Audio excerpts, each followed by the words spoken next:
Good evening, ladies and gentlemen. This is your ticker guy coming at you from wonderful Niceville, Florida. Undoubtedly, you've heard about all the scandals going on throughout the world right now, and especially in America with the media and Glenn Beck and his announcements. They're irrelevant. For more than 2 years now, I have written tickers and attempted to educate the American population on what's really going on with the banking system, the bailouts, and all of the nonsense. Tonight, I'm going to tie it all up. And I'm going to issue a call to action for every man, woman, and child in this country. You, ladies and gentlemen, have been lied to. Knowingly, willfully, intentionally. Those of you college students who have economics classes, your professors have been lying. They have not presented this information to you. If they had, you'd be in the streets right now.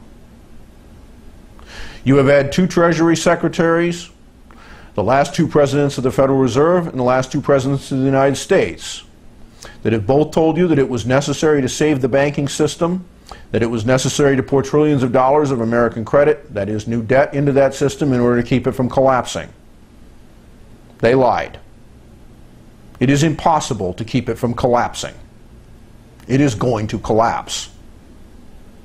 At best, they have bought us a couple of years.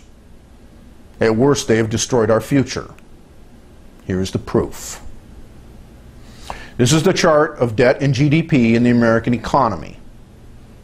This is from actual published numbers from our government and the Federal Reserve. Now I'm going to show you another chart.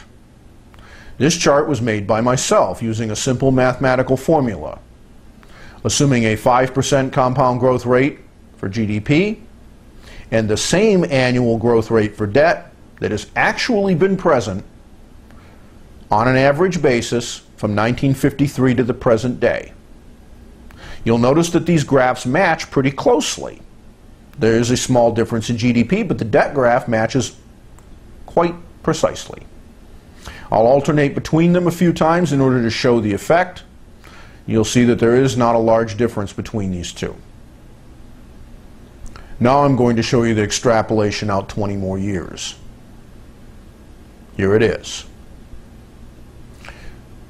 The blue arrow pointing down is where we are today, and the arrow pointing sideways is where we will be, theoretically, 20 years from now. Ladies and gentlemen, we will not get there. Debt will rise at such a rapid rate that there is no possibility of paying it off.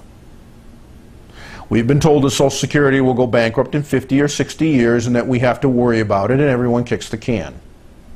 We won't make it 60 years. We won't make it 20 years. I don't think we can get another 10. Take a look at where that arrow would be 10 years from today. And tell me how, even if GDP rises 5% a year for the next 10 years, a goal that every economist in the United States says is impossible, we could ever pay the interest. In the year 2000, the correct solution was to force the contraction of credit to a sustainable value and take whatever hit might come from that. It would have been, by my figures, about 10% of GDP. A very mild depression or a very serious recession. Instead of doing the right thing, Alan Greenspan, in concert with the government, decided to loosen credit further and blow a bigger bubble. They tried to kick the can. That is why we are where we are today. We cannot do it again. The graph makes clear, ladies and gentlemen, that it's not possible to continue to do this. There is no solution other than to intentionally force the default of that debt which cannot be paid, and take whatever damage comes to the gross domestic product of this country. Yes, it will be bad, horribly so. But if we do it now, it will be bad on a scale of the 1930s or 1873, and we will recover. If we put it off, we will lose our nation. This is not conjecture. This is mathematics. Every major bank in this country will likely be driven out of business by doing the right thing. All of them. The government knows this. The Federal Reserve knows this. And in fact, the Federal Reserve itself may be driven out of business because it has contaminated its own assets and balance sheet. Nonetheless, it must be done. Don't argue with me and my conclusions. Argue with the mathematics and the charts. I wish you the best of luck. And while you're at it, ask your teachers, ask your professors, ask your congresspeople, some of whom, by the way, are business people and bankers and know this. Why are they lying to you? Yes, we have a very rough road ahead of us in America, ladies and gentlemen. But we need to take that road now.